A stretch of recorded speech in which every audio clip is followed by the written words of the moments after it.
A prison in South Wales, not the sort of place you would immediately associate with the teachings of an Austrian philosopher and visionary who died in 1925. But Rudolf Steiner was used to challenges, and he challenged us.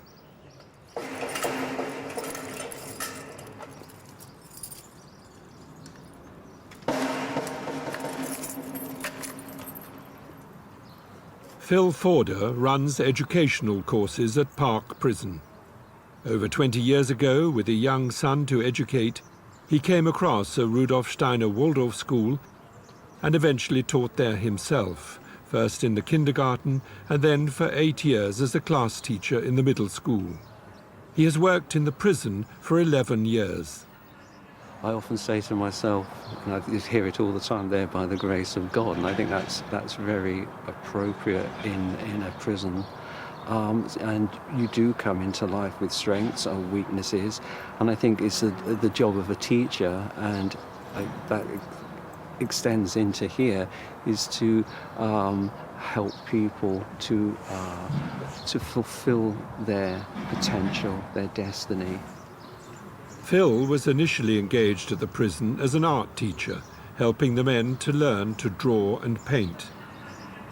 What I'm doing now is not so much teaching art, but using art as the medium to deliver self-development and to look at yourself.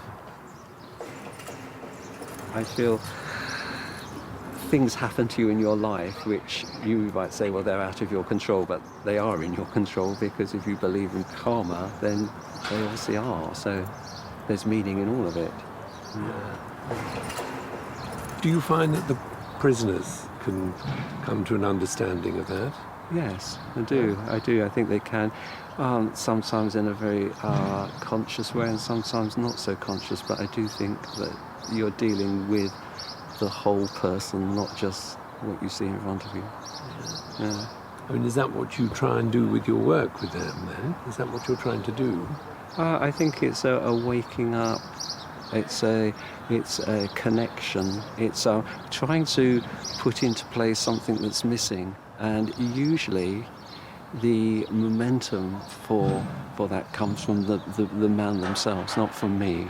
I just present the opportunity, or try and present the possibility for that to happen, but it's actually them who take it up with a lot of gusto, actually, because it's what they want. So how is that similar to what you did as a Waldorf school teacher then? Because I think you're working with the same forces. You're working with not just the cognitive forces, you're working with the feeling life and with the behaviour, the will. So you're actually working with people in a more holistic way. Yeah. And recognising the bigger picture. I think what Steiner was trying to bring was several things, but for me the main thing was that there's a lot more to our existence and what we perceive than meets the eye. What does meet the eye is that some people seem to be dealt rotten cards in life. Whether these situations are, in Phil's words, karmic or simply come about through chance is difficult to really know.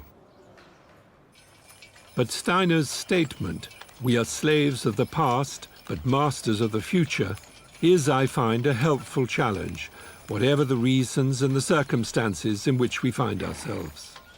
What happened yesterday clearly influences today, but tomorrow is up to us.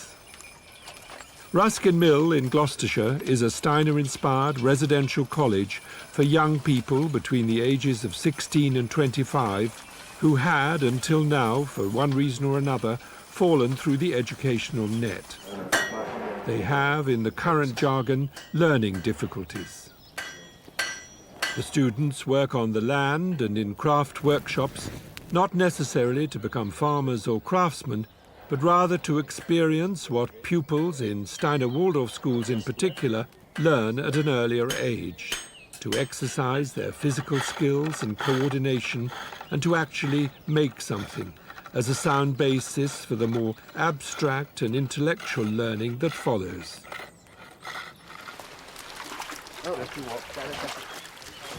At Ruskin Mill, they are therefore aiming to recreate some of the earlier developmental stages that many of the students have missed, and in a situation where the role model of the adult is crucial. We don't throw it too close to there because smaller fish might swim down there. We don't throw it too close to the side because otherwise it gets caught in all the rocks and then it causes sort of disease and bacteria. Ross, if there's any problems, you can just hold the horses, can't you? Yeah. Hold fast! Come on! Above all, they're trying to help young people, whatever their past difficulties, to move on, to take the reins and to become masters of their future. We're educating more than just the intellect of the student, because that hasn't worked for them very often in the past. So we're really educating the head, the hands, the heart, and seeing them as a whole being, and understanding that if you educate the hand, then actually you're educating the head as well through your feeling realm. So it's a very holistic picture of how to educate somebody, and that happens on the farm and in the craft workshop and in the kitchen and in the household, wherever the students are encountering life at Ruskin Mill. The work of the Ruskin Mill Educational Trust is the inspiration of Angus Gordon. The source of his inspiration, besides Rudolf Steiner, is the 19th century craftsman and designer William Morris and the art critic and philosopher John Ruskin. Over the past 18 years, the organisation has grown from 35 students to 300 students, and with 6 further centres across Britain. Transforming material, wood, clay and metal, and growing their own food as an inspiration for transforming themselves is the essence of this educational initiative. One of the challenges that Rudolf Steiner actually places in the world is that problems have to be gone through. They have to be overcome. They can't be avoided for true transformation. And any offer of education or intervention that doesn't value at the heart the freedom of the individual to continue recycling their own pain, if you like, or their own trauma. If they don't want to take that step, it is absolutely clear you can only offer them simple tools to start that journey. Don't come back up the hill, just come down it, okay? Right, okay. Yeah, and then this humps. Bye-bye. What's happened? I didn't see that. You just cut the string. The string went too close. Right. The string went too close. Emerson College in Sussex is an adult educational centre where Steiner's work is studied and developed. I did a course there myself over 40 years ago. And it's a very hard and lonely decision quite often to end. And what I wanted to say, it's helpful, I think, to know that externally ending a relationship does not end it, that it will find its resolution in time. Relationships are the topic currently being explored for a diploma course in biographical counselling, underpinned by the notion that we're not just determined by the interplay of nature and nurture, but that each one of us has a spiritual biography, what Carl Jung called a person's story, and that the circumstances of our past lives play into each new incarnation, what is often described as our karma. Are you saying that our relationships, whether they be the good ones or the difficult ones, invariably have some sort of karmic element to them? Yeah, almost always. You could say that we share a past, we have met before, and the question is, what are we doing now? So almost invariably, we have a history with each other. And really, Steiner's very strong about that. It's really time to wake up to that, to let the other wake us up, to become aware of them, and through them becoming aware of ourselves. he talks about that we are each other's initiators, into the mystery of what is a human being. So to be able to carry that person in our thoughts with their particular struggle, even if we cannot live together. When we listen to somebody's story, we can sometimes hear this, and sometimes people say, I was born this way, I was born with this question. So I think already people have intuitions that this has come from somewhere else. So we don't remember, but we have a growing sense of, like, oh, hello again, I know you, or, oh my God, it's you again, you know, that kind of feeling. I think people do have that experience. And redeem the pictures of each other, because it's very painful for both partners to be carrying a negative picture of the other. But you're not trying to help people understand or remember their past lives. No, it's not about that. Because anyway, no, it's actually much more to the future. So can I understand what I've done in this life? Can I get in touch, get a handle on my own biography so I can take a step into the future? So it's much more future orientated. What's calling me? How can I realize what I've come to do, but not about what I have done or what I have been in my past life.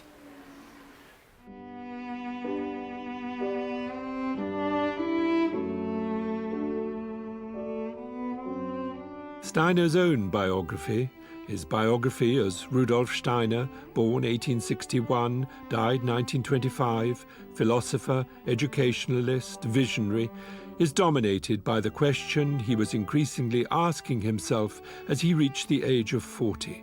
How long must I be silent?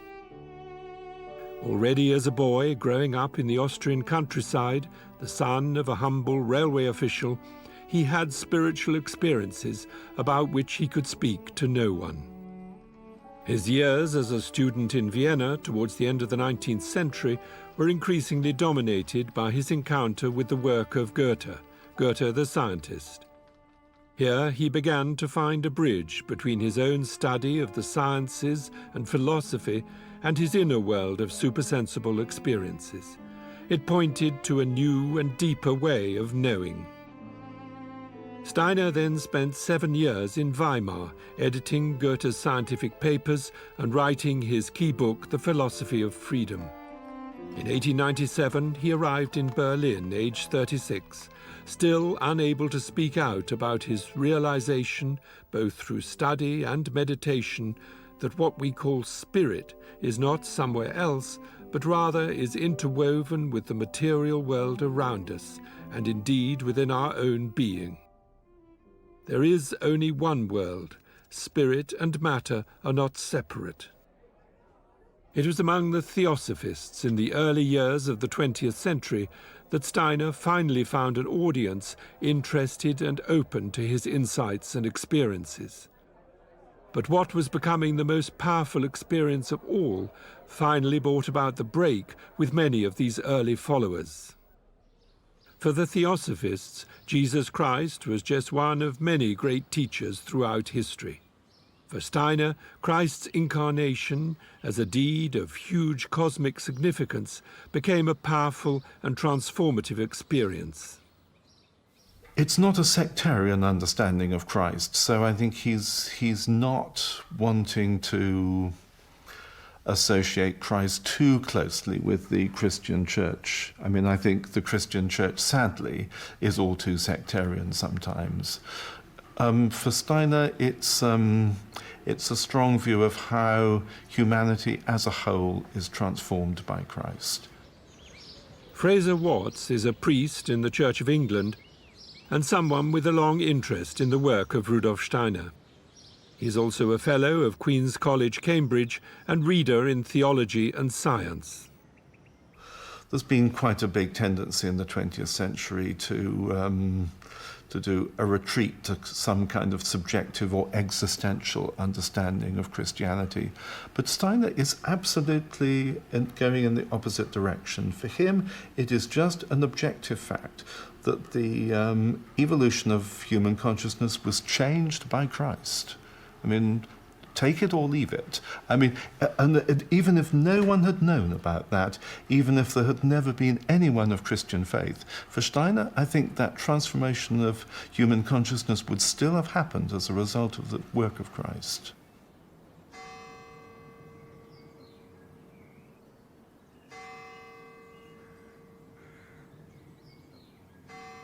The church at Potschach, in the village where Steiner lived until he was 8 years old. As a child and throughout his life, he was drawn to a great variety of people, priests included. In his autobiography, he describes his father as a free thinker. For Steiner himself, what increasingly mattered was knowledge, but the kind of knowledge in which science and religion, faith and reason are not at odds. A scientist of the invisible is how he has sometimes been described. I think the distinctive thing about Steiner's approach to that is to want to find some scientific approach to religious and spiritual questions.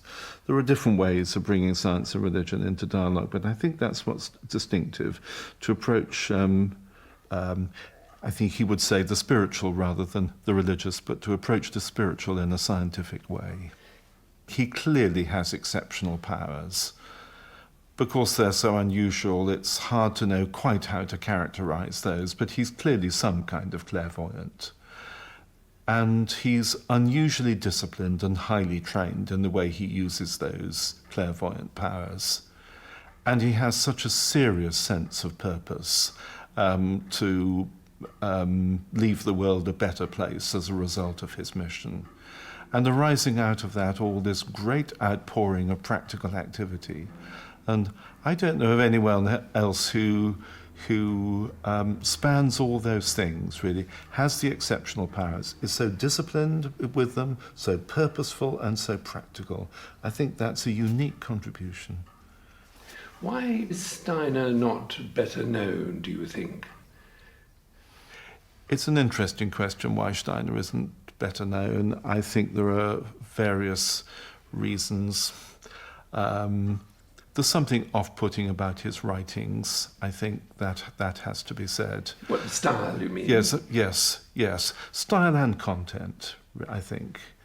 And also something off-putting about the society, the kind of following that he has sometimes built up around him, which can look rather too cult-like from the outside.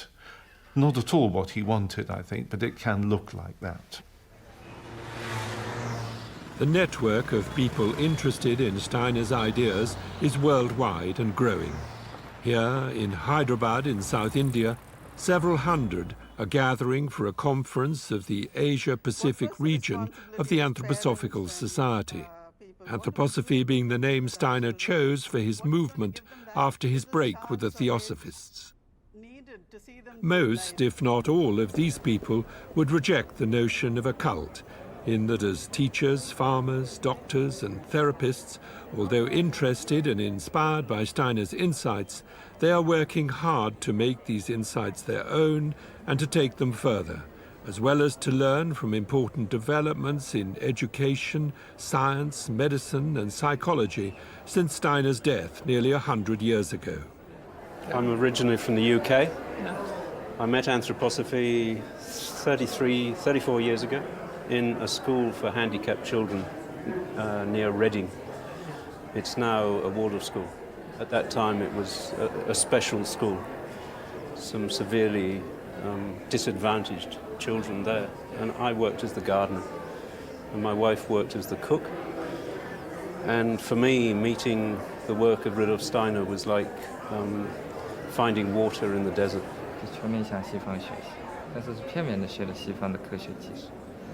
Most of my teaching in Waldorf education has been in Australia. And in the last few years of still teaching in Australia, in the 90s, I already started to come to Asia during my holidays and made contact with various very grassroots initiatives beginning the Waldorf schools. And little by little this grew, and now I work full-time, really.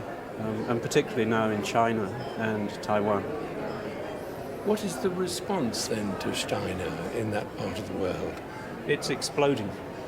It's phenomenal what is happening in China at the moment.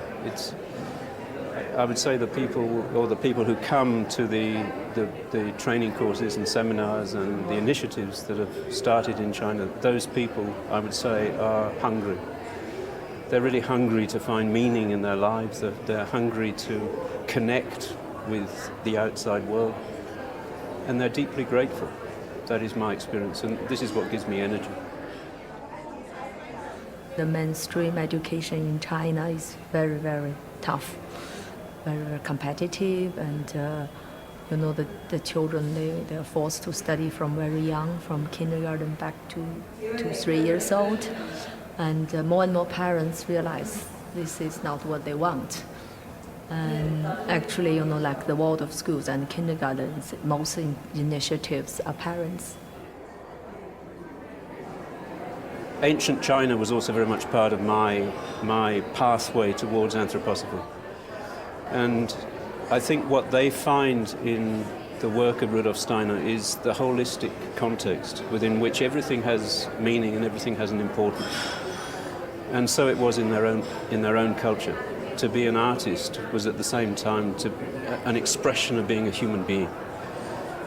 To whatever it was that one was doing, one was part of something greater than oneself, and the ethic was to really put yourself fully into what you were doing. Yeah, so I think they recognize something of a culture that has been broken in China through many events.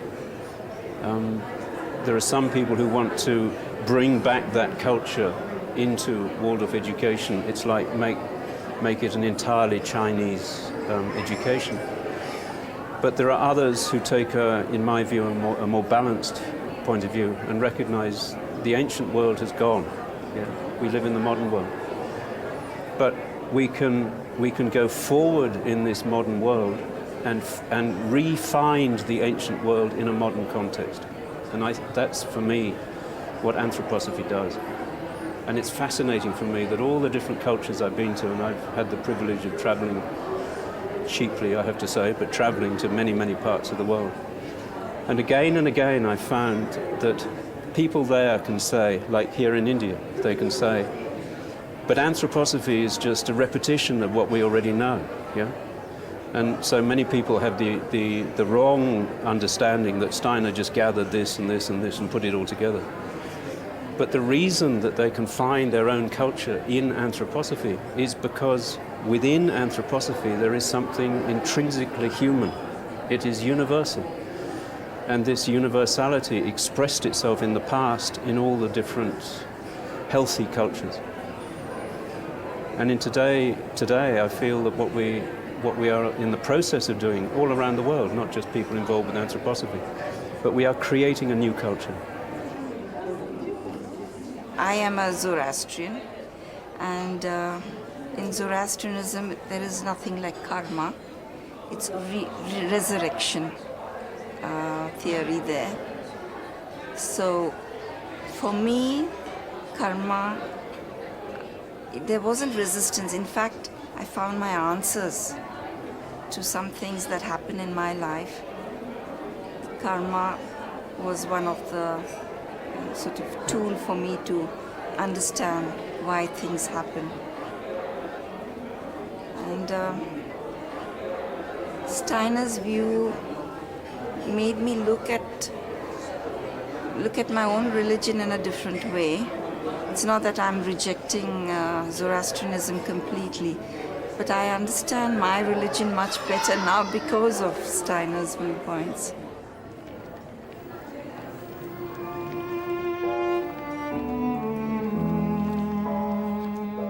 A key message running through many of Steiner's lectures and books on humanity's spiritual journey is that evolution has essentially been an evolution of consciousness, and therefore that our relationship to nature, to each other, and indeed to the divine, to God, has gradually changed. The more we have become individualized, the more we have forgotten our sense of interconnectedness with the world around us and with the universe itself. This feeling of separation, I'm me and you're you, has given us our sense of self, yet has come at a certain cost. But the journey isn't over. In the words of T.S. Eliot, we shall not cease from exploration, and the end of all our exploring will be to arrive where we started and know the place for the first time.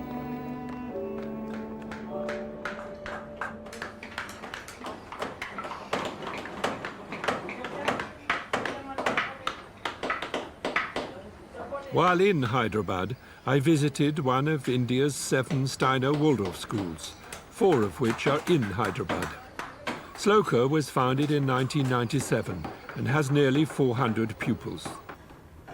Like all Waldorf schools, crafts, music and art are an important ingredient. But it is the morning 2-hour main lessons that are at the heart of the Waldorf curriculum. So we would do a little bit of recall of what we have done last year in physics. And from what they are taught in history, science, geography, etc., the pupils create their own textbooks. This book is very beautiful. This is excellent. This is about astronomy that is done in class 6. We begin with the sunset and we continue the observation till sunrise. This is the earth and the position of man. In class 6, when we are doing the astronomy block, we ask the children to stay back in school for a night, and throughout the night they observe the sky. From the North Star we start our story. All the constellations are observed by the children throughout the night, and this is how it goes on till sunrise. So the next day the child has to write about what he observed the previous night. 3 or 4 weeks are devoted to each main lesson subject, and the pupils will learn about that subject initially from their teacher and not from textbooks. They will then write up and illustrate the lesson themselves. And everything taught is aimed to correspond to where the children themselves are at in their own development. Class 8 is a very difficult class where they just want to break all the rules and just be independent and be themselves. They do not want any teacher. They just need a very, very strong authority to control them. Here we do the revolutions in history. So that is the time when a revolution is happening within them also.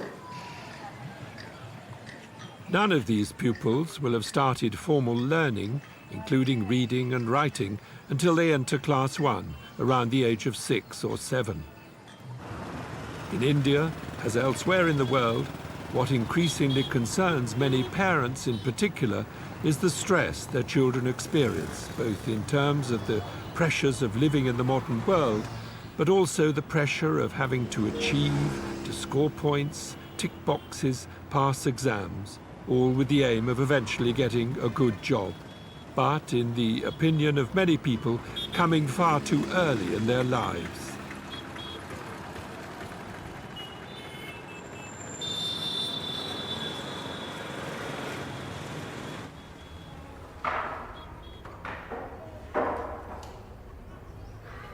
At Sloka's kindergarten in Hyderabad, the emphasis is on a very simple and rhythmic routine of creative play and stories, or simply having time to watch and wonder.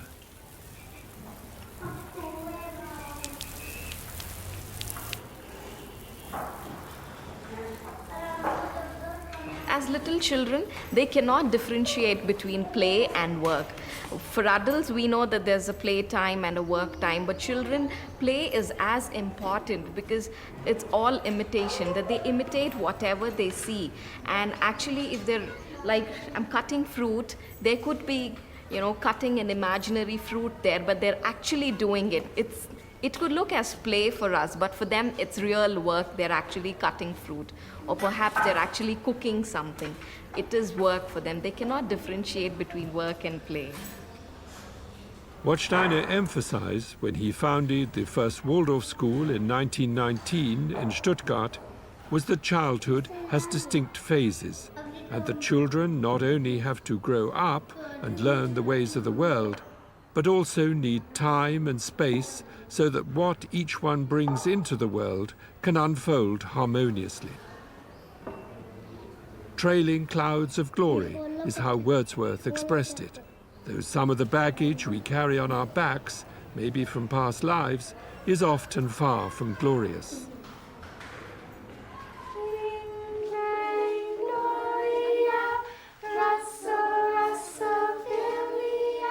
Simple and unhurried. It is this atmosphere that is attracting more and more parents to Waldorf kindergartens all over the world.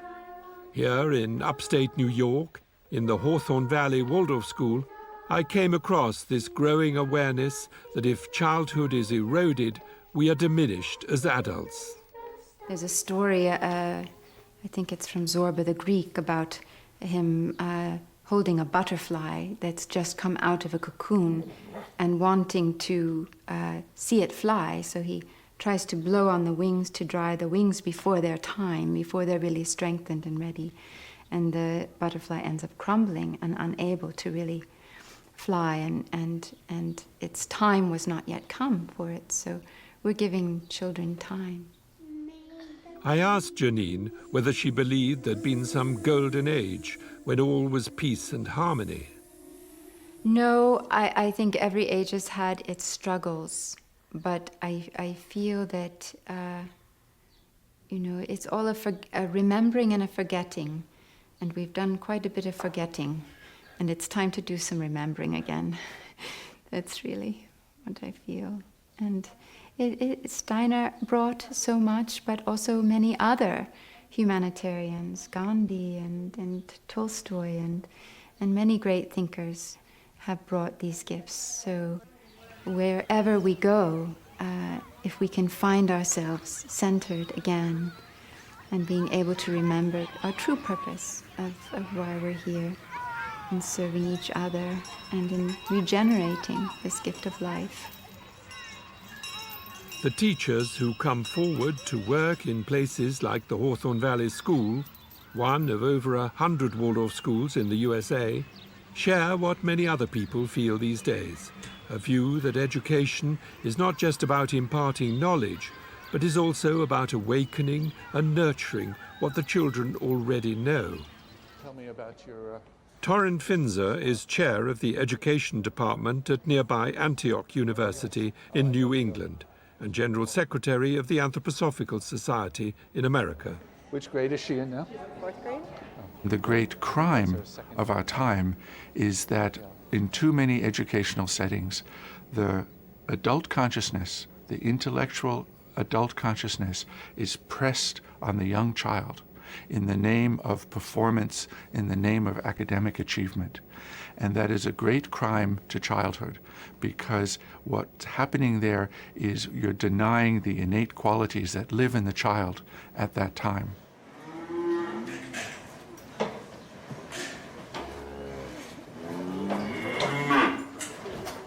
As well as the Waldorf School in Hawthorne Valley, there's a 400-acre biodynamic farm, an active youth group called Think Outward, a bakery and shop, and a kitchen garden from which vegetables are trucked twice a week to Union Square Green Market in New York City. Coordinating this whole Hawthorne Valley operation, an attempt to tackle our day-to-day needs in a healthier and saner way, is Martin Ping. There's a lot that doesn't seem to make too much sense anymore, and yet we've grown up with it. We've created it. Human beings have created the system we're in now. So there's something in that we are challenged by, because it's not like it was necessarily just imposed from outer space or something. We did this. So how do we find our way out of it? If we're beginning to see the cracks and we're beginning to feel like it's not meeting us at a very, very deep human level, then how do we find our way back out? I think Steiner really had a lot of very fine indications that provide a bit of a roadmap for that. And it's not just Steiner. I mean, there's obviously many, many ways in which people are approaching our modern predicament. Agriculture is certainly one of our modern predicaments. And already back in 1924, when Steiner gave a course of lectures to farmers in Central Europe, there was concern about the effect that chemical fertilizers were having on the soil and on the quality of the food we eat. The importance of organic farming is increasingly recognized. Steiner's biodynamic method goes further in that the preparations used on the land are designed not only to enhance the quality of the produce, but also to heal the earth in the process. And a recognition of the role that not only the sun and moon, but also the planets play in plant growth and health determines when you plant what. I asked the farmer in charge at Hawthorne Valley for his reaction to our title, The Challenge of Rudolf Steiner. I think his basic challenge, I would think he was so far, I think the picture of agriculture that he gives is going to be valid for hundreds and hundreds of years still, for us to really grasp it. And then certainly the real challenge for all of us is develop the insight and develop the capacities to really see what he described. You know, it's not good enough to just be able to recount it. We'll have to be able to see it.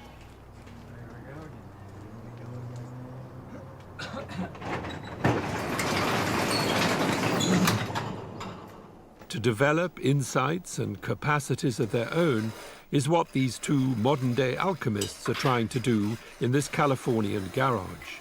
Their task to make biodynamic preparations based on indications by Steiner that are not only an effective alternative to chemical and potentially harmful substances that are marketed worldwide, but are also more appropriate to the soil and climate of California and the tropics than those used in Western Europe. I asked Dennis Klocek to what extent Steiner was tapping into something that we knew in the past and have forgotten. Rudolf Steiner didn't appear just out of the blue. There's an old saying, genius never escapes its age. So he was a genius, and he brought the best elements from the ancient traditions together and synthesized them in a scientific context. That's why his work is called spiritual science. He felt it was really important that the scientific context be recognized by spiritually minded people, because he grew up at a time in his development when spiritism and Ouija boards and table tapping and seances, that was the way people got access to spirit. And he inherited the mantle of theosophy, and that was part of their lore. And what he said was, no, it has to be made in the same way that we make science. However, on the other side of science is this death rationale force that can't imagine life forces and beings as spiritual beings. That's a whole other dimension, and they're separated now. And so it's necessary to bring those two together in order for science to be redeemed, and in order for spiritual work to move into the future rather than just be stuck on what we inherited from the past. It has to move into the future, but the scientific revolution is not random. It's not an anomaly.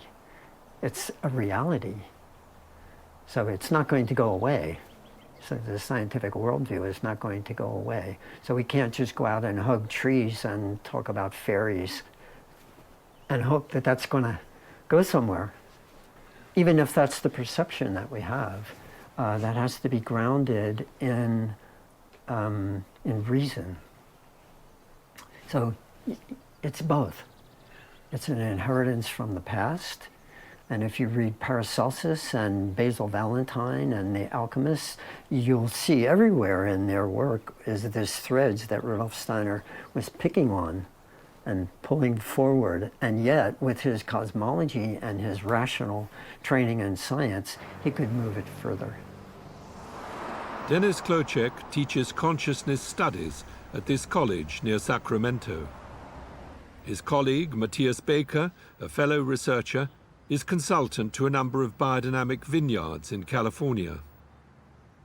When Dennis referred earlier to his preparations as medicine for the earth, I asked him why the earth needed medicine. If we left it alone and stopped spraying it with chemicals, wouldn't it be perfectly happy? No. If we left it alone, it would be very lonely, because it's our mother, and she says to us all the time, "You haven't called home in a while. You're only using my bank account to live. So you need to love me and nurture me and feed me with medicines, because I'm sick from your neglect."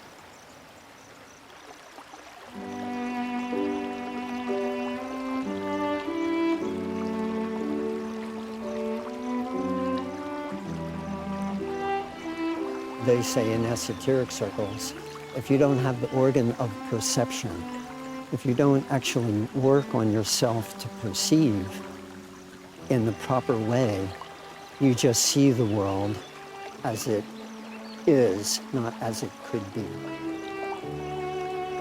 Rudolf Steiner could see the world as it could be, not as it was or as it is even now. He saw the world as it could be, and that's a lonely path. It's a very lonely path. For me, what is unique about the work of Rudolf Steiner, what's inspired my life about it, is that it's not just a tradition. He threw down the glove and said, you have to do something with this. The Benziger family have been doing something with this land for over 30 years. Biodynamic wine is becoming highly prized, not just here in California, but across the world. And like all biodynamic farms, this enterprise avoids the modern trend for monocrops. Alongside the vines, there are animals and a great variety of plants and herbs that help regulate the insect population and balance the farm as a totality, avoiding the need for chemicals and artificial fertilizers. They call it the insectary. Basically, it propagates with bugs, then they sort it out. We have some good bugs and some bad bugs, then they slug it out here. And hopefully what we do is we have a balance, so that they're in here eating the plants and eating each other instead of going out there and eating the grapevines. Because if we were monocropping, then we put a huge bullseye in the back of that grapevine, because the only thing that's green is that grapevine, so every bug is going to fly and eat that. Here, we have a wide expanse, so there's a lot of things on the menu, not just the grapevines. And the entire 85 acres are treated with the organic preparations that all biodynamic farmers use. So we're talking about Chris Benziger and his family have farmed here in the Sonoma district since the 1980s. When we first moved out here, we were very much conventional farmers because we didn't know any better. In conventional farming, I kind of call it the spray and pray method. For every disease or every bug, you had a spray out there, and for every lack of nutrients in the vineyard, you had a fertilizer that you put down, chemical one. So we did that. And since this place was left vacant for 50 years, it was in wonderful state. It was a beautiful piece of property. But we slowly killed it with spraying these pesticides. And I remember being a small kid running through here, and it was a verdant garden. And then every year it would die a little bit, until eventually, in the mid-'80s, it was a green desert. The only thing that was green were the canopies of the grapevines, nothing else. And the only sound I heard weren't insects, but the wind. It was pretty much dead place, and the ground was crunchy. It was hard, if not pulverized. And so we had erosion issues, and then worst of all, the quality of the wine was diminishing. We were really putting scars on this land that we couldn't heal. We realized very quickly we had to do something.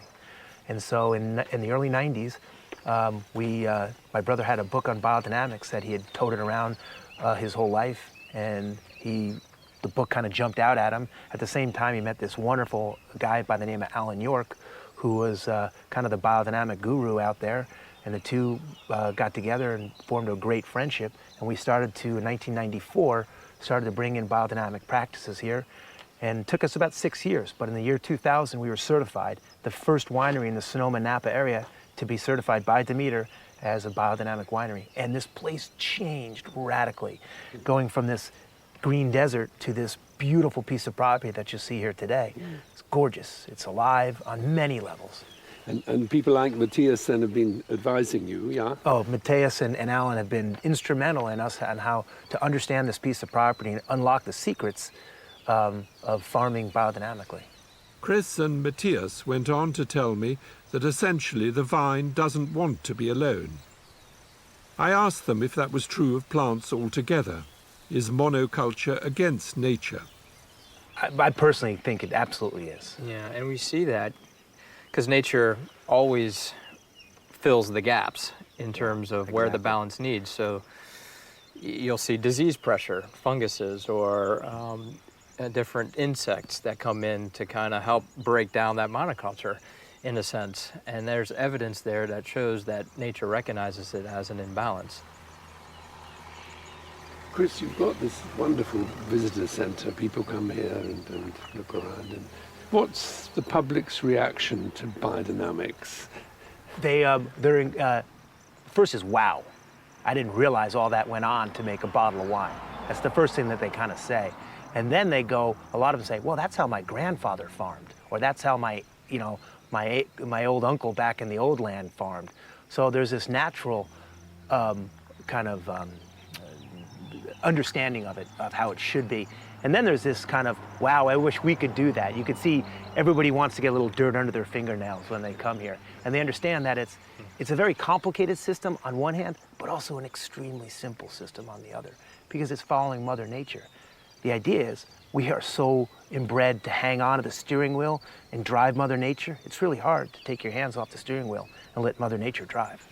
But there's a lot more to what you're doing than what's called organic agriculture, isn't there? I mean, it brings in this whole element of the planets. I mean, what do people think about that? Well, there is a little element there where people think, whoa, that's crazy. But it's funny because when you explain to them rhythms and things like that, then they get it. But when you just say cow horn and biodynamics, they think, what the heck's a cow horn for? But biodynamics is more than just cow horns filled with cow manure that are buried in the earth for 6 months over the winter before spraying the substance that's created onto the land. What underlies Steiner's picture of nature, and indeed the whole phenomenal world, including ourselves, is an invisible realm of beings, some more evolved than we are, some less so, that support and sustain life in its fullest sense. I asked Chris how his fellow Americans related to the idea that what they call God is intimately connected to what surrounds us in our daily lives, and not only to a heaven that is somewhere else. That there is, in other words, only one world. In the States, we have no problem with religion, okay? You know, with this God-fearing and the Holy Spirit. But those same people that go to church on Sunday have the hardest time understanding natural spirits, the rhythms of nature that, you know, their God supposedly brings here. They don't see that part of it, these natural systems. So it's very hard for people to, they understand religion, but they're not spiritual in the sense that they don't follow what's happening naturally right underneath their noses. Instead, they want to have a chemical package tell them that this is better than actually following a natural rhythm, which I don't understand, because the beauty is right here. This piece of property is the best church in the world when you see it in action. You have to believe that there's some higher order when you walk around and see what's happening here. You don't need to walk into a temple or a church or a mosque to see that. I think nature is very wise, but it is not free. We are not very wise, but we are free. So giving ourselves and the freedom that we carry to nature in a certain way, that's the preparations. That's grinding up a silica crystal to bring it in a gravity condition to a levity condition so it becomes active again to the rhythms.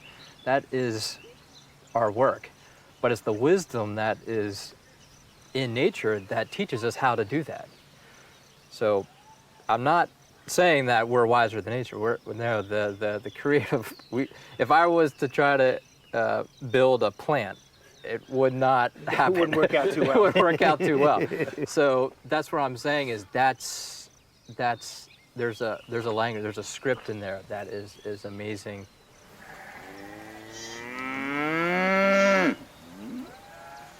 Matthias went on to suggest that our challenge is to reconnect to nature and to the earth in a way that is sacred, but sacred in a new way. And that for him, the essence of Steiner's message to farmers is that the work they do on the land needs to be accompanied by the work they do on themselves, a message that could apply to all of us, whatever we do.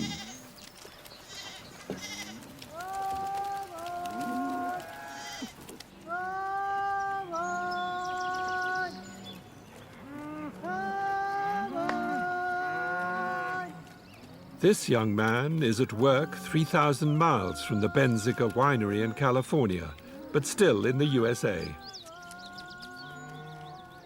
Tucked away in New England is Copiague, a Camp Hill village community for adults with learning difficulties. Gardens, a farm, workshops, a shop and bakery. 230 people live and work here, one of over 100 such communities worldwide. The founders of Camp Hill, refugees from Nazi-occupied Austria, began their work in Scotland in 1939, inspired by the course of lectures on curative education that Steiner gave in 1924. Camp Hill's approach is, and always has been, that behind the mask, behind the damaged and sometimes thwarted lives in which some people find themselves, lives an individuality as whole as every other person, but, like all of us, on their own particular journey. They contribute to the community to the best of their ability, and it is often their vulnerability and openness that helps heal the turmoil that surrounds many so-called normal people.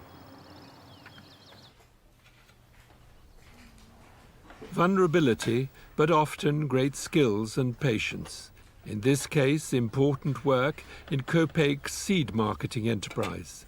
Seeds that are open-pollinated and therefore able to produce plants from which further seeds can be produced, in contrast to the hybrid variety marketed by the large seed companies which produce outwardly impressive plants, but plants incapable of reproducing themselves. Tell us, or maybe without laying it down, you can just... Penny Baring teaches on a course for young people training to work at Copiague. Originally she studied journalism, but her social conscience, so she told me, and her wish to do work unconnected to a system of wages drew her to Camp Hill. I asked her what she thought Steiner's unique contribution had been to this sort of work. I think one of the greatest things he's put into the mix as far as how we understand or relate to a person with disabilities is the fact that this is not the only life they will have, and that it's possible to do things now which will give them the possibility to have a future incarnation which is whole and healthy. So that's the one thing, but I think another thing is that through our efforts to understand what people call abnormality, we come much, much, much closer to understanding what humanity itself is. Often on my first day of class, I stand in front of the blackboard and I have a piece of chalk and I ask people to say, what's a human being? And they go through all the list of this speaking and walking and thinking and standing and on and on and on. And then I say, very well, and then I start erasing. Okay, are they still a human being? They're still a human being, and gradually taking things away. And of course, people are left a bit stunned to realize that even without many, many qualities, a human being is a human being. What is a human being? Perhaps the most important question that Steiner addressed. But have his insights from the very beginning remained imprisoned almost by some of the people who call themselves anthroposophists?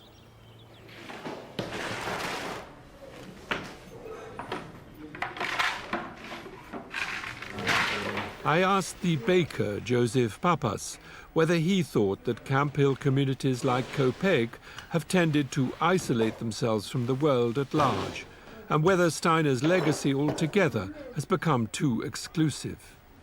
I guess it can be, though I don't know that it's specific to his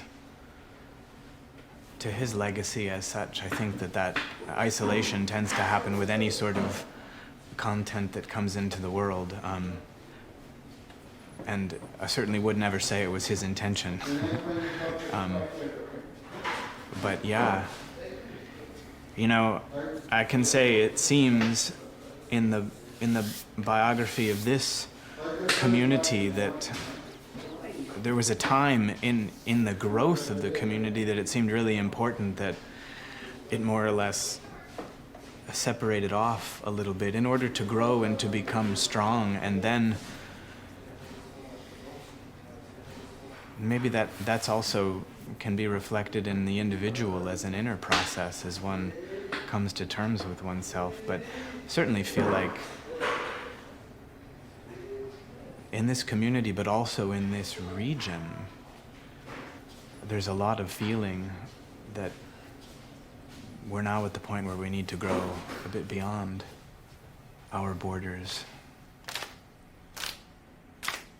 Where we walk to school each day, Indian children used to play, all about our native land, where the shops and houses stand, and the trees were very tall, and there were no streets at all, not a church, not a steeple, only woods and Indian people, only wigwams on the ground, and at night they're prowling round. What a different place today, where we live and work and play. Please have a seat. Jack Petrush has been a Waldorf teacher for 30 years, and this is the 4th time he's taken a class through the 8 years until the children reach the age of 15.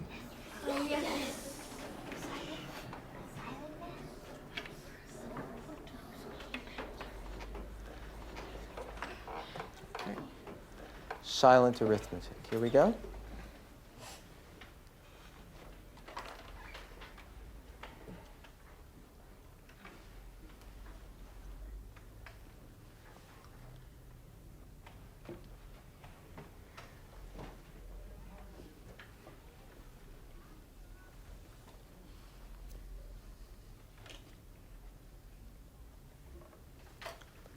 Reverse the digits.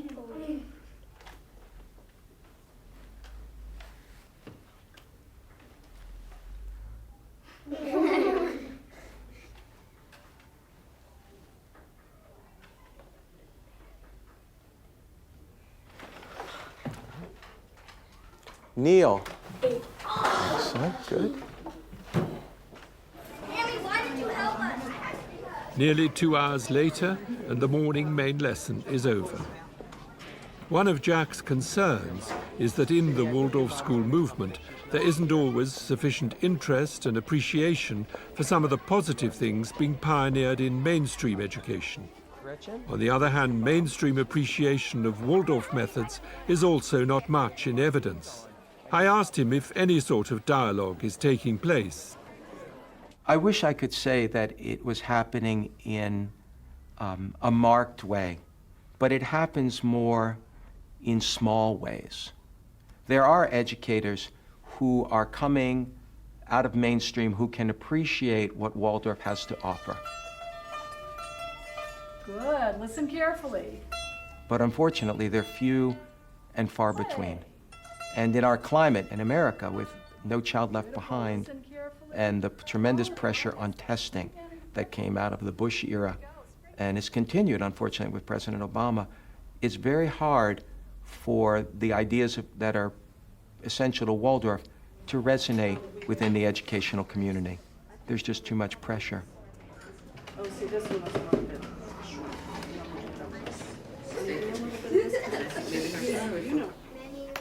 The man who trained me to be a teacher, John Gardner, he taught us that discipline begins with self-discipline, and that it's our ability to take ourselves in hand that really will help us to guide children in the right way, to be worthy of all they give you, because children look up to you in the most remarkable way. They see us as better than we are. You know, they when they're young, they see us as individuals who hold knowledge I want you to just trim it off a little bit right and wisdom and like the ability to solve their problems. Because if you have lots of sap, And it's not that we ever can live up to that completely, but if I work on myself, then I feel at least I'm more worthy of the love and affection they give you.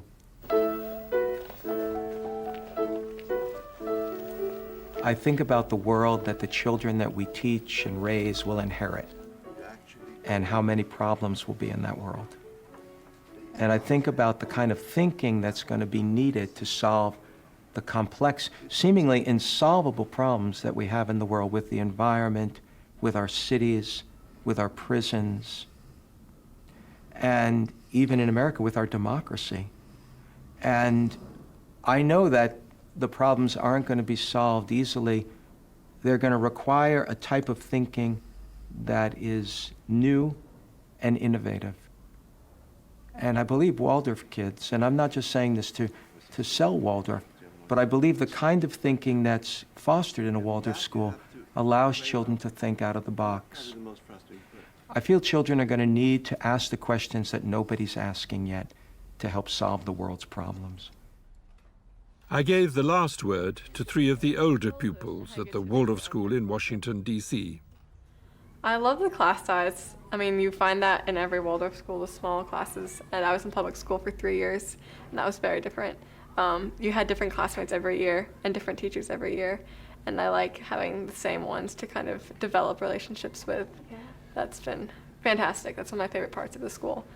And I also love main lesson and how you get to make your own textbooks. You don't have to like use them. I like praise that wherever I go and people ask me. That's what comes to mind is the main lesson books for me. Going back to the teachers, I feel really nurtured and supported with how much you get to know your teachers in such a deep level. And you feel like friends, but it's still a professional relationship. Yeah. So it's great. Yeah, it's definitely just the student-teacher relationship that is really important, and it makes you want to learn more, and it makes you dedicated to your work, and it means a lot more than just work because they're not just teachers. Later, I talked to a group of 18-year-olds at Michael Hall in Sussex, the first Waldorf school to be founded in Britain back in 1925. I asked them what they'd most appreciated about their education. I think what I like most about Steiner education is that it prepares you for life, not for just exams. Yeah. And I think when you leave school, you're prepared for all aspects of life. Yeah. Not just prepared for an exam. Yeah. Not just crafts and arts, and it's not just academic, it's finding a balance about everything. And that's how we go out into the world, is potentially we go out as balanced human beings to grow and to mature and so on in later life, but that's what makes it so rich. These books, they're called what, your main lesson books, aren't they? I know they're not necessarily your own, but did you find that helpful to do things that way? I mean, you didn't have textbooks, you created your own textbooks, is that the idea? Yeah. Yes. It really is a very interesting way of looking at things because you're learning on a group basis but very individually. I think that's a really good mix. I mean, I've really enjoyed it, and it's also a very nice thing. I mean, when we were sort of in younger classes, I remember it was always the first thing you did in the morning. I mean, you recall what you've done the day before, so you're obviously going through it, and then you move on to something new. And it was always quite a nice way to kind of start the day because it is quite a gentle form of learning. But it's still very effective. Yeah. Main lessons are really one of the most inspired parts of Steiner education. One of the biggest problems we have at the moment is that at least the West seems to be descending into this state where everyone needs constant gratification of little bits all the time, so constantly consuming, be it fast food or something like the website Twitter. We can no longer be bothered to read anything longer than 100 characters. The thing about main lessons is because it's a long block of doing one thing, it really develops your ability to kind of absorb and actually immerse yourself in something rather than just needing it instantly in a bite-sized piece. You have time to digest it, I suppose. Michael Hall, like nearly all Waldorf schools in Britain and America, is a private fee-paying school, thereby putting it out of the reach of most children, not at all what Steiner would have wished. In most of continental Europe, Waldorf schools receive government support. Now, in the UK, there are moves to change the situation. Government funding, so far without unacceptable strings attached, is coming the way of what used to be the Hereford Waldorf School, founded in 1983, and now, since 2008, the Steiner Academy, Hereford. One government stipulation was that the school had a principal. Traditionally, Waldorf schools are run collectively by a college of teachers. Here, the principal, Trevor Meffam, who's been connected to Waldorf education for 25 years, is supported by his deputy, Clarence Harvey, who came from mainstream secondary education in Liverpool. I asked Clarence what drew him to a Waldorf school. That's a long story. I suppose essentially, I believe in what it's trying to do. That there's something missing. That's my experience. There's something missing in mainstream education. And I have been aware of Steiner education for many, many years through my professional training and experience and so on. And I suppose I recognize in it the possibility of something different emerging. So I was very drawn to helping that to happen. What would be different then? In a word? Yes, you know. In a word, what's different is that I think this education makes it central that we're dealing with the children and who they are and who they can be, rather than with external demands of society. External demands of society are important, but it has to start with who the children in their deep selves, who they are.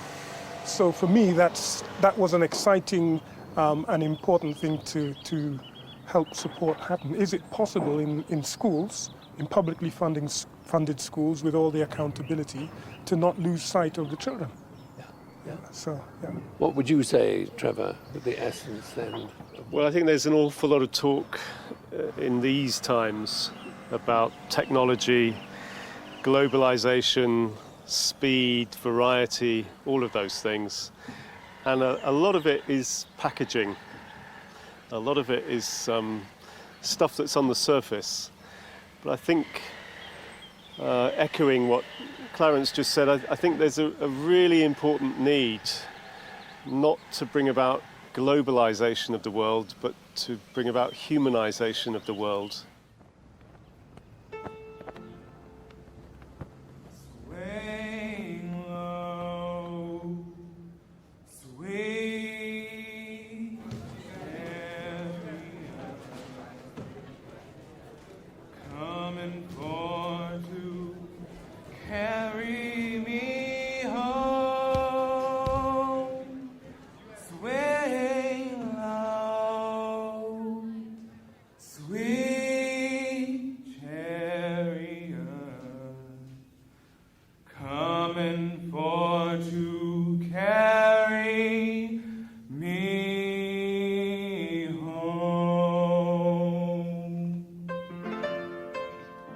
The Washington Carver School near Sacramento in California, one of nearly 5,000 charter schools throughout the USA, and, like the Steiner Academy Hereford, publicly funded and free to students, but independently operated. The head, Allegra Alessandri, is gradually introducing Waldorf methods into what was one of California's most persistently failing schools. A further 20 charter schools in California alone are likewise bringing some of Steiner's educational ideas to youngsters for whom fee-paying schools are out of the question. I asked Allegra how the pupils and their families have reacted to her initiatives. Is there resistance, or do they respond? Well, because we are a school of choice, students opt out of their large comprehensive high school to come here. So they're making a choice to be here. And mostly what we hear, the majority of the time, is, why didn't I find this sooner? We have students who are very creative and artistic, who have been really languishing in the system, who have been failing in the system, and yet are very bright students with enormous talents.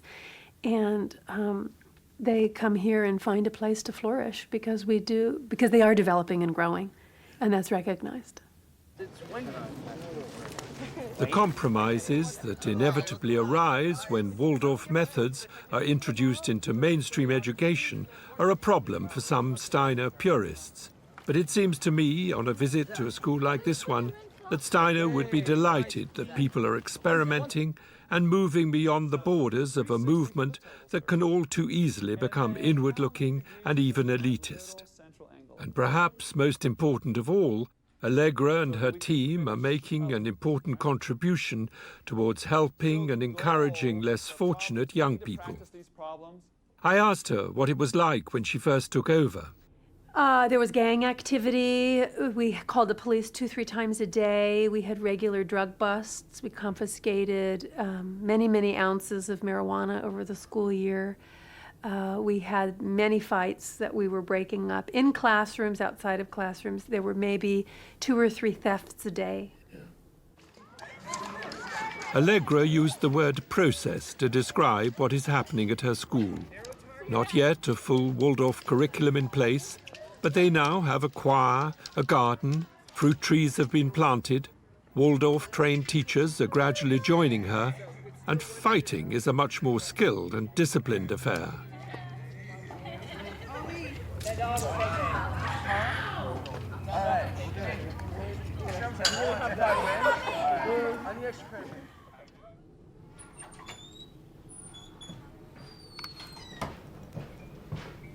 Rudolf Steiner never visited America, but he did travel extensively in Europe during the last 20 years or so of his life, delivering over 6,000 lectures, as well as writing books, plays, and a collection of meditative verses. Walter Kugler is in charge of the archive related to Steiner's work up until his death in 1925. It's housed in the basement of this building, across the meadow from the Goetheanum in Switzerland, the center of the Anthroposophical Society that Steiner founded. It replaced an earlier wooden building which Steiner designed and worked on with an international group of helpers for nearly 8 years, and which was destroyed by fire on New Year's Eve in 1922. Steiner drew up plans for the replacement, this time made not out of wood but of concrete, but he never lived to see its completion.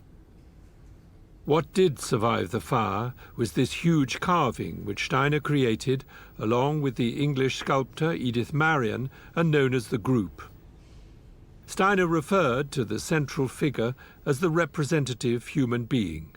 In some people's eyes, it's an imagination of what St. Paul proclaimed, not I, but the Christ in me.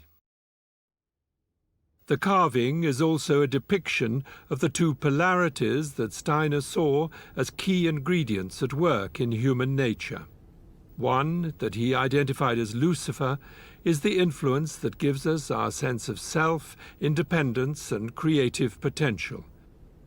But if taken to extreme, leads to pride, selfishness, and a flight from our tasks on earth. The other influence, Steiner called this being Ahriman, is what helps us to keep our feet on the ground and to live in the here and now. But again, if taken to extreme, encourages us to believe that only what can be weighed, counted, and measured is real. All else is fantasy. Our task is to hold these 2 polarities in balance. And Steiner didn't leave out the role of humor on this arduous journey. Jung would have called Lucifer and Ahriman archetypes. For Steiner, they were actual beings like us, caught up in a mighty evolutionary drama, and a drama that is unfolding not just in the heavens, but throughout human history here on Earth. it's a drama that has consequence for the spiritual world, and it is not just a kind of forgettable backdrop to what really counts. It's not something simply to transcend as Maya, as an illusion, as something that you want to get out of in order to go to heaven and avoid hell or something like that. He has much more the sense that human evolution and human history are part of a grand spiritual drama that transcendent, beings and forces and realities are attending to and are in some sense participating in and are interested in the consequences of. That's extraordinary. But in these last years of his life, Steiner was not only occupied with his visions of cosmic and human evolution, and with the creation of new architectural and sculptural forms, inspiring artists such as Kandinsky and Joseph Beuys. Despite problems with his health, he continued to travel, here on a visit to North Wales in 1923. By then, he was increasingly concerned about the situation emerging in the aftermath of the First World War, politically, socially, and economically. He feels that humanity is in a great battle. He's trying to help, really trying to save evolution from the dead end. Or one-sidedness. One-sidedness is a dead end. If it's unbalanced, it will break, it will crash, and it will bring terrible suffering. Well, see, Steiner feels we have already been through terrible suffering. There is terrible suffering in the world, cruelty, people, starving. That's an unbalance. So he's very interested in economics and in the proper way for a government and a community to form in order to really to save people from starvation and also from meaningless work. Great concern. He's not a Marxist, but he drank from that cup. He knew that Marx's critique of capitalism has some profound truth to it. It's a cruel system. Totalitarianism is also cruel. We haven't found an uncruel system, but that's what he was looking for, where the economic, the political, and then the whole cultural sphere would work collaboratively in their respective spheres without anyone taking over the other. But in the West, but particularly in the United States, the economic, of course, is just far more powerful than the other spheres, controlling education, even religion. For him, this was a great concern. Economics points to banking, and the concern expressed by Steiner nearly 100 years ago and echoed by Robert McDermott that the economic sphere has got too big for its boots has increasingly become the concern of many. Here in London, at the client day of the UK branch of the Dutch-based Triodos Bank, are both customers and bankers who are trying to work in a different way with money. Greater transparency, greater responsibility, and greater consciousness of how the money deposited is actually used. Peter Blom is chairman of the executive board of Triodos Bank. I'm convinced that banks should look more at what is really needed in society and then make out of that a feasible business. And then you need some profit, of course. You cannot do without profit, but you don't start with profit. Profit is the result. And I think that was also something what relates strongly to what Steiner always said. Profit is not something you aim for. Profit is something what is a sign of a healthy operation. It's emerging from a healthy transaction. And that is a much better way of looking at profit than putting it there as a goal, as an objective, and make everything work for that goal. with Steiner, he always had the human being in the back of his mind when he was talking about economics, about medicine or whatever. And that is an important element what we can learn about, because most of the thinking now, we exclude the human being. It's about the system, and the human being should fit into the system. And what he did was saying, well, let's take each human being as a starting point, and let's design something around that, what can work to serve human beings. And that deeper principle, I think, is quite important. And you cannot achieve that by just copying what he has said or just repeat what he has said. I think that's the challenge, maybe not so much for him, but for us to work with what he has brought to us. What Steiner brought was frequently in response to questions and to requests from individuals or professional groups, teachers, farmers, priests, artists and doctors. In April 1921, he gave a 3-week lecture course for a group of medical practitioners in Dornach, his base in Switzerland, during which he gave the first detailed and systematic introduction to anthroposophic medicine, and also spoke about mistletoe as a remedy for cancer. The essence of all such gatherings was the quest for a deeper understanding of the human being, without which, said Steiner, it has actually become impossible to investigate the true nature of health and disease.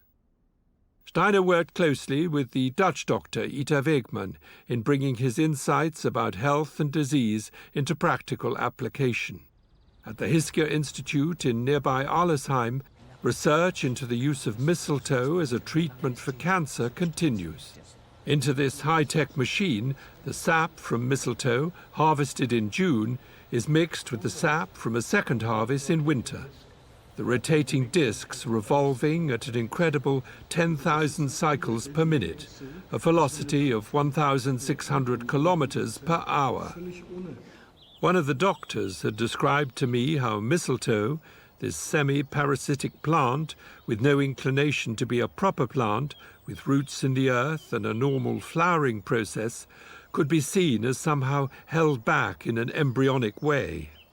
To me, this exposure of the saps to such gravitational forces, I mean 50,000 G forces, is like a huge wake-up call to a mistletoe potential, bringing it to Earth by exposing it to these gravitational forces.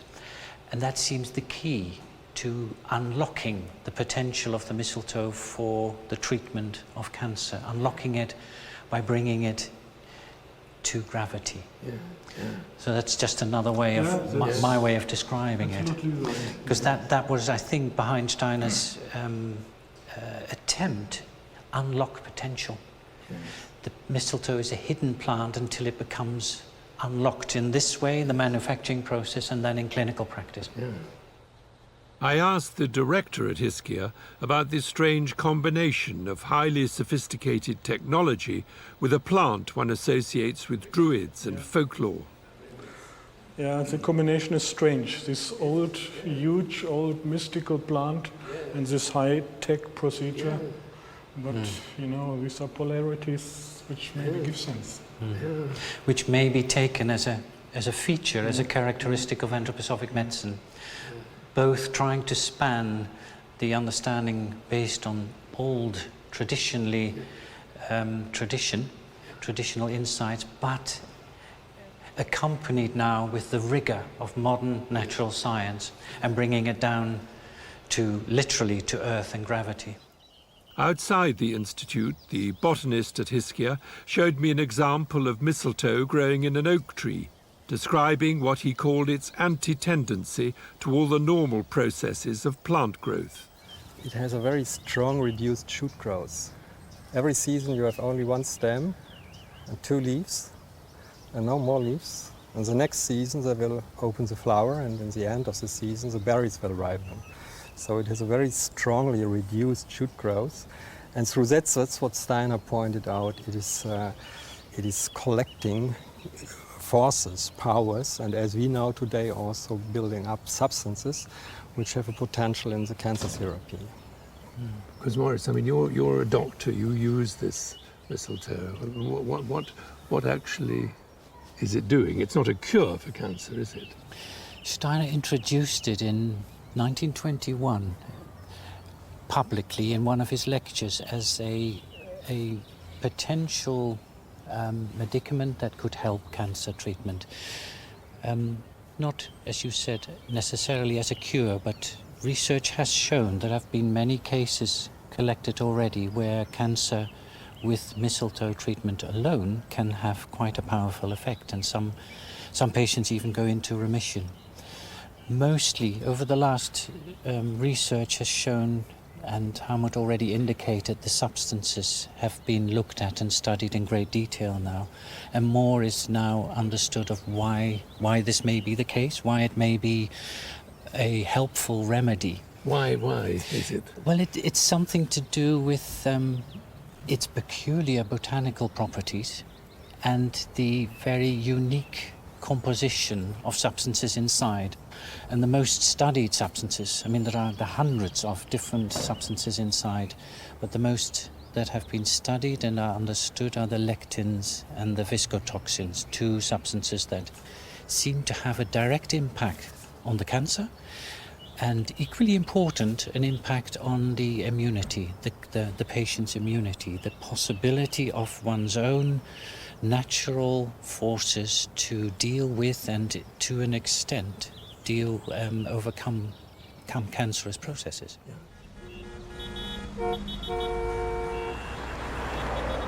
Pollution, stress, illness. How can we find the ability to muster inner forces in the healing process, or simply to cope with modern life? An ally in this challenge is Velida UK, here on the outskirts of Ilkeston in Derbyshire. Founded in 1921 as a result of Steiner's contact with the medical profession, Velida is now a worldwide organization providing medicines that stimulate our natural capacity to heal ourselves and to remain healthy. It also creates products which, in Velida's words, restore harmony and enhance well-being. Alongside its modern and efficient production line, many of the substances are potentized by hand, enhancing, so they believe, the efficacy of the medicines. The managing director is Bob Ballard. I think there's a general disillusionment with the one-size-fits-all standardization, normalization. And I think there's a greater awareness of people's own responsibilities for their own actions and their own, in our business, health and well-being, yeah.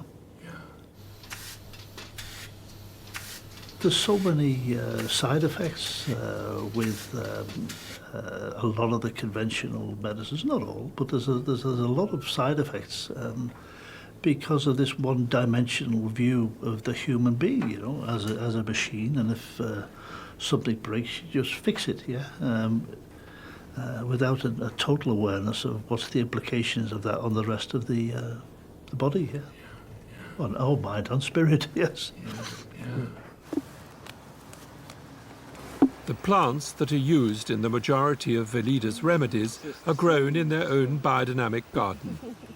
The space is deliberately not all geared to production, but to the health and diversity of the environment as a whole, a pond, meadow and trees. For Michael Bate and his assistant Claire Hattersley, the plants, all plants, mirror aspects of the human being, and, if recognized, are there to restore balance and to heal.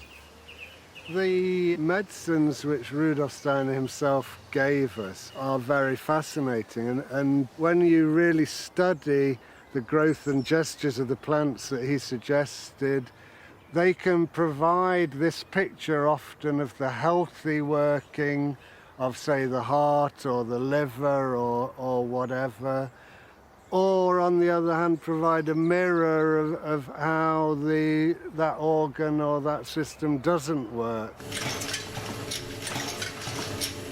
This commitment to ponder deeply on Steiner's sometimes challenging indications about our relationship to nature and to our interconnectedness with nature And to observe what the plant is saying to us is at the heart of a leader's work.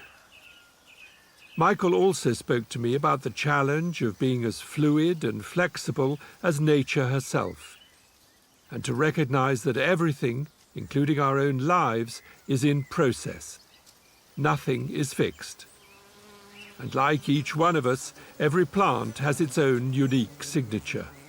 We have some plants here that they almost push us away. They don't really want us to interfere too much with the way they grow. They don't really want to respond to us gardening and cultivating them. They would rather be standalone.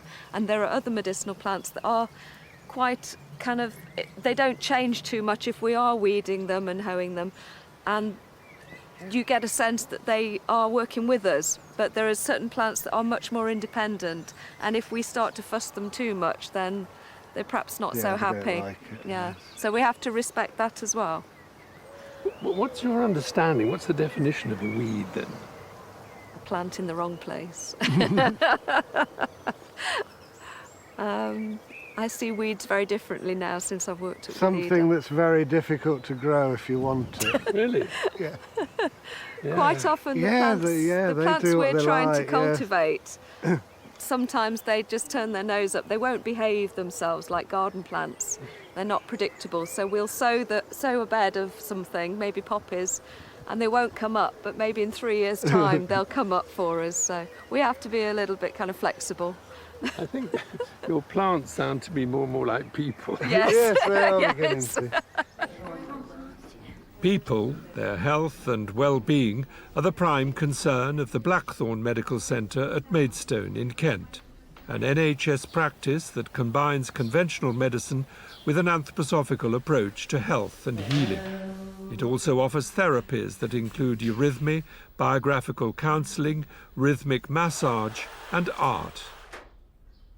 In addition, the Blackthorn Trust has a contract with social services for the rehabilitation of patients with mental health problems through work in Blackthorn's garden, bakery, cafe and craft workshop. The practice also has NHS funding for their work on pain management. David McGavin, like all good doctors, is enthusiastic about helping people who, for various reasons, feel themselves at the end of the road. Sometimes only then can the healing begin. And that's what we have to do. And that's what is such fun doing. Because the human being is so resourceful. There is so much talent there. People come in feeling that they are so shallow.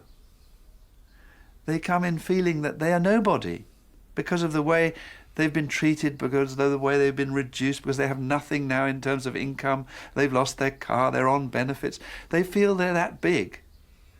They've no idea, until they start working, of the depths of their humanity. Others see it. Those who love them see it. But they've lost the sense of that. The body is not a machine. It's filled with wonders and abilities of which the conscious human being is using a fraction. And it's in these circumstances of chronic pain, in a way the torture of the illness, with no material way of getting out of it, that one is thrown into this mysterious world. And to have Rudolf Steiner's maps, as it were, is a great help. The Goetheanum in Switzerland, location for the annual International Medical Conference for Anthroposophical Practitioners, at which David McGavin is one of the speakers. And the latest plan, because we have plans every 2 or 3 years, is that the money will now go to doctors, and we will have all the money. We have chosen patients who are not just difficult, but difficult to treat. And so we all fight with each other because we all know best. But with these patients, they are so difficult. We all needed each other. And if you have a big problem and you don't know what to do, they become very interested in you. If you want to try, you only have to try. И другие люди. Какие еще люди могут нам помочь? And the whole thing goes into a very, very expensive form of amusement. Everybody wants more. And this is a real problem. And I think our medicine is one of the very few, if not the only medicine, that can take patients into independence because we recognize the presence of the ego.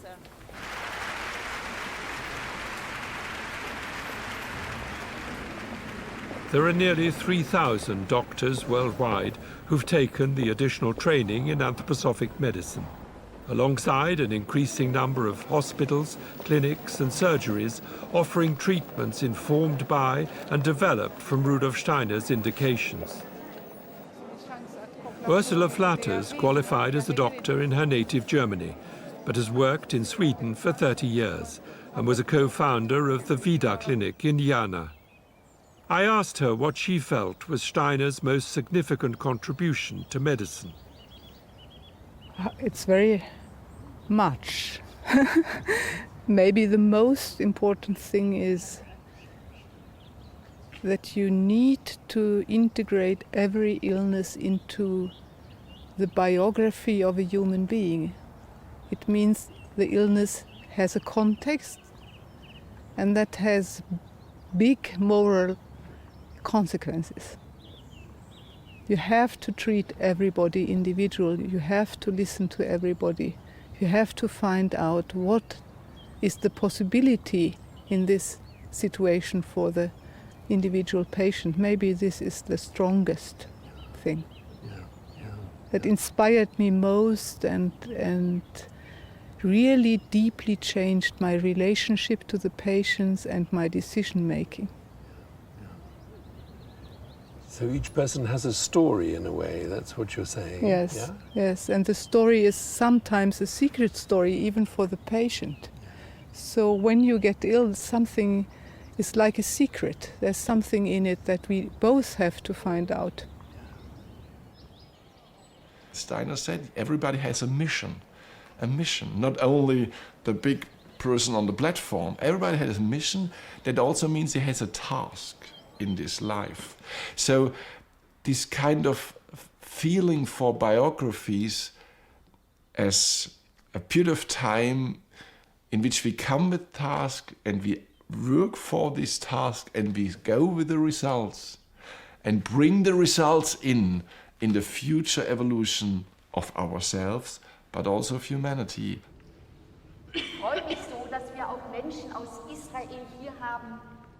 Michaela Glöckler worked as a pediatrician in Germany before becoming head of the medical section at the Goetheanum.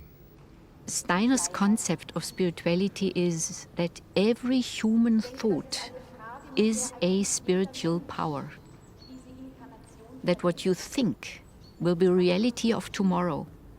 That thinking is not just a cloudy thing. That thinking is the driver of evolution.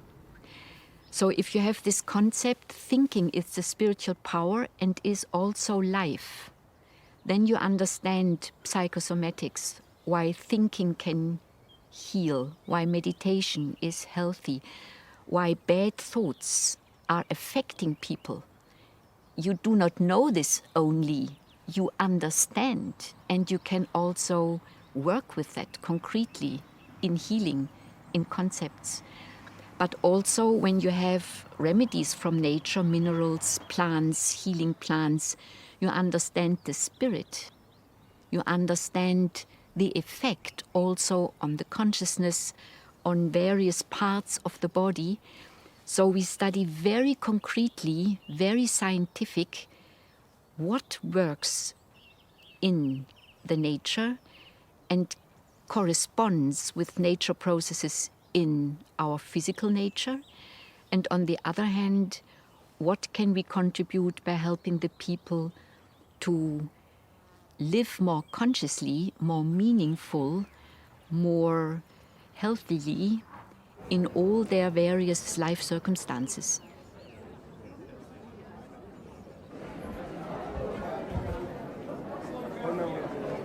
Michael Evans is a general practitioner from England who also runs regular courses in anthroposophic medicine for doctors in the UK and in India and the Philippines. I think what's unique about Steiner's contribution is that on the one hand he fully recognised what conventional medicine was offering as a detailed knowledge of the physical body, but made it very clear and almost challenged doctors to think beyond the box and to be aware that the human being has life forces, has a soul, has a spiritual identity, and that all that is part of being human, and really all that is involved in the process of becoming ill and potentially can be mobilized in the healing process. Karina Zeller is from Argentina and works as a doctor in Chile. I was always very interested in spirituality, and I had the experience both the science and the spirituality are truth. And both are truth, but I can't find the bridge, and there has to be a bridge. Science and spirituality. Yeah, because I was always very interested in science too. And I was searching, looking for the bridge, and I couldn't find it. And I read a book of Rudolf Steiner in Ita Wegmann, and I said, here is the bridge that I'm looking for. Are you optimistic about the future and medicine? One of the things that people have said about anthroposophic medicine is that it's the medicine for tomorrow. I suspect it's the medicine for the day after tomorrow. So it needs really the long view. So I'm optimistic in the long view.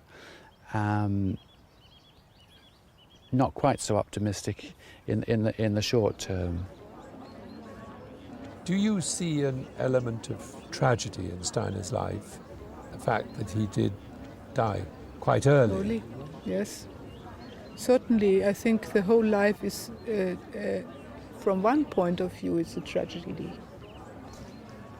I think he was suffering a very lot. Because? Because I think his insights were so far-reaching that he didn't meet enough people to understand quick enough. But from another point of view, you can say love is always a tragedy. You come with something really new. It was really an impulse of love, I think. So it must fail in a way. To begin with, looks like that, because he was not the big star.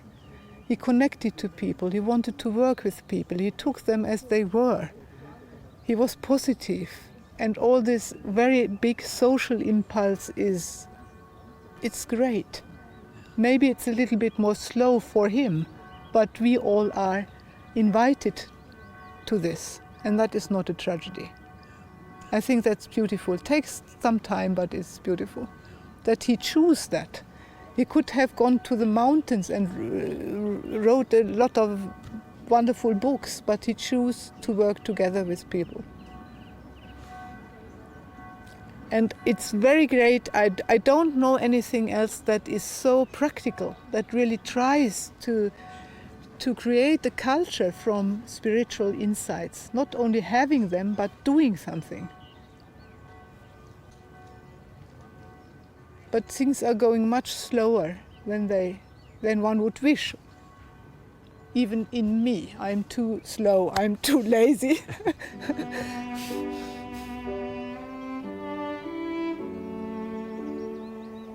Slowly but surely might be one way to describe the progress of Rudolf Steiner's legacy, not only in medicine, but in all areas of daily life. He died nearly 100 years ago, on March the 30th, 1925. During his lifetime, he frequently spoke about death and in particular about the bond that continues between those of us on Earth and those who are no longer physically present. And to the extent that we are open and aware of those we have known and loved, so can they continue to help and inspire us. And we, in our turn, can communicate to them insights and experiences that can only be learned in the here and now.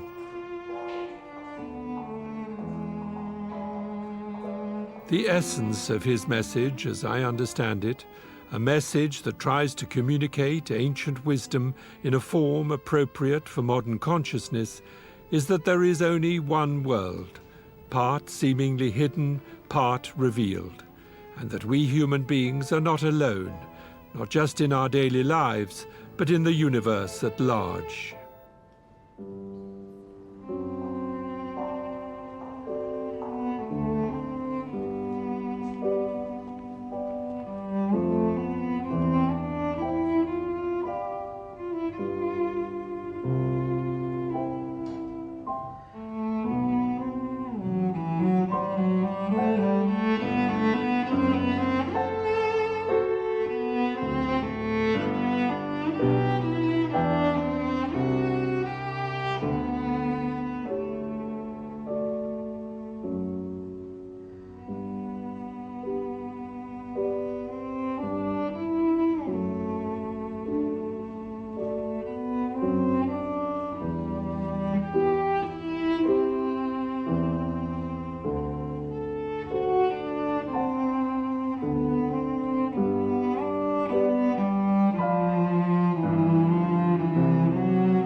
I suppose the challenge with Steiner is to find ways of bringing what I think is his remarkable contribution more into mainstream life. He's very largely neglected in academic circles, and I can understand the reasons for that, but I still think he's a very interesting and important thinker, and I'd like to find ways in which he could be brought more into academic study. I'd also like to see ways in which his practical initiatives can become integrated into the ordinary fabric of society more than they have been. I mean, he has been rather too much a kind of specialist, almost cult figure for a small minority. But there's nothing new about this. I think in many ways that was a problem that he faced in his own lifetime, and he was almost 40 before he found any significant audience for the things he wanted to say. And there were always problems, I think, in finding an appropriate audience, and the audience he did find, largely growing out of the Theosophical Society, were perhaps looking for slightly different things than he wanted to give. I think there was always something of a tension there. What were they looking for? Well, I think those early members of the Theosophical Society were looking for a wisdom teacher who would tell them how things were. And Steiner could do that, but he was also someone who developed this philosophy of freedom, philosophy of spiritual activity, and, as he so often emphasized, didn't want people to accept things simply because he told them they were so, but wanted to explore things for themselves, to find their own path. So I think there was quite a disjunction between the kind of great leader that his followers were looking for and the kind of leader that he wanted to be. A very non-authoritarian leader, I think, is what he believed in being. That's what he thought was appropriate for the modern times in which he was living. I think there may have been sometimes a slightly controlling aspect to his personality that was at variance with what he thought was appropriate and necessary, but on the whole, it's what he thought was necessary that won through, rather than his sometimes controlling instincts.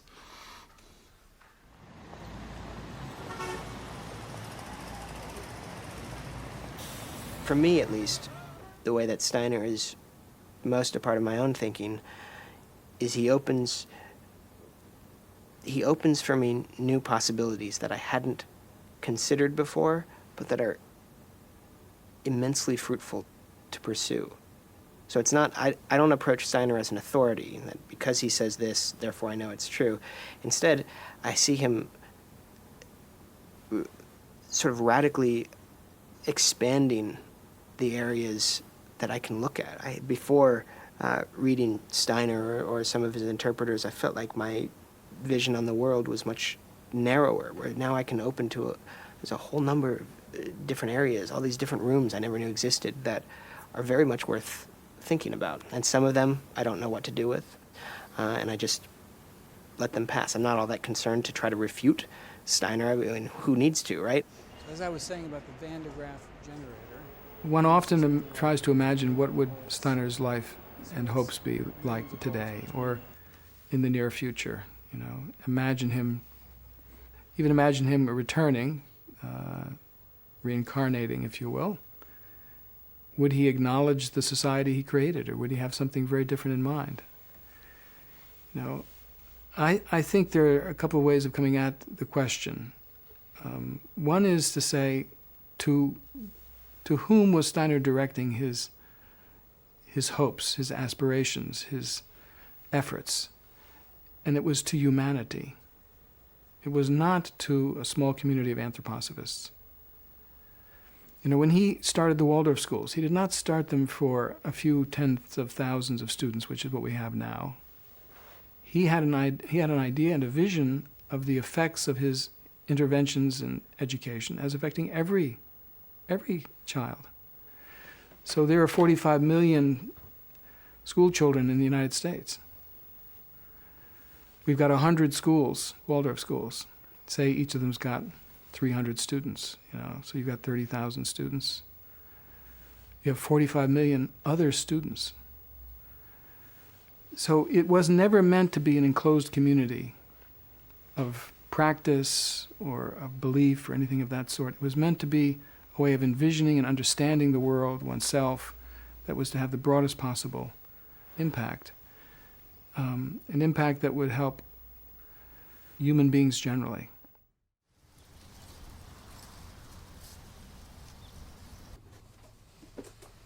The essence of his message is, and this is why it's somewhat difficult to communicate it, is essentially that we already, here and now, as we are, live in a spiritual world.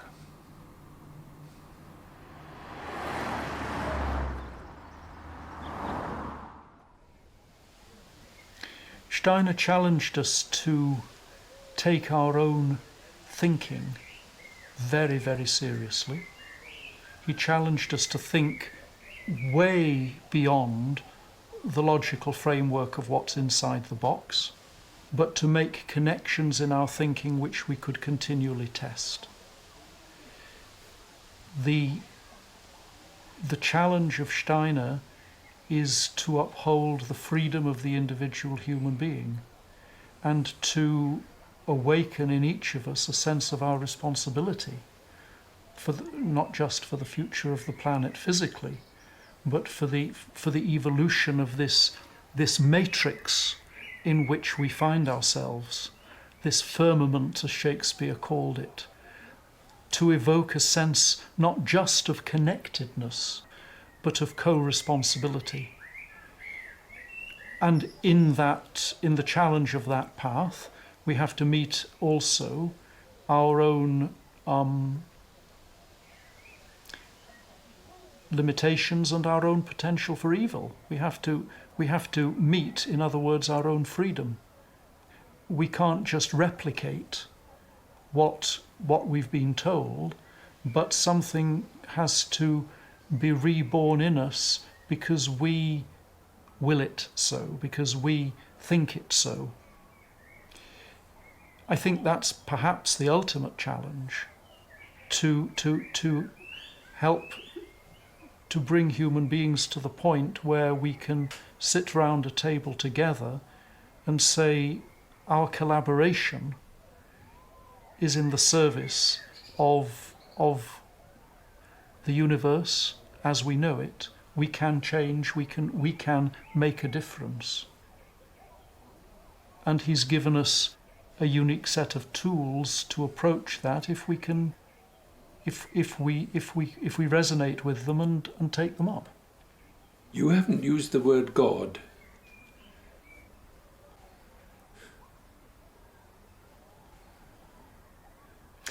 This universe that we live in is God.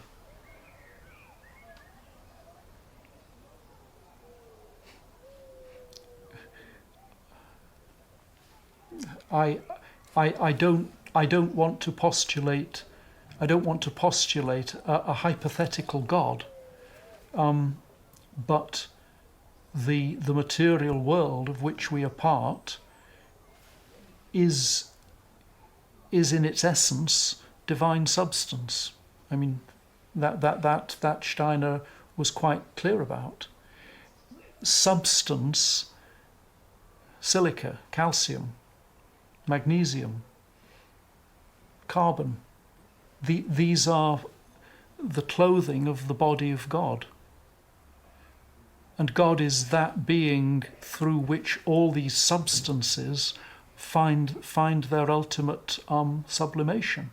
God created the substances, and they've come to rest just for a short while in order that human beings can find their freedom in relationship to them. And I think at some future point we will all go into a kind of process together again. The world that we know won't be here in this form forever. How can it be if it's in evolution? You know, the sun's life is limited, the earth's life is limited, but does it all stop when the outer manifestation falls away? This is the ultimate existential question for human beings, isn't it? Can you disidentify from the manifestation and still retain a connection to the sense of being? And I think for many people, God is that sense of being.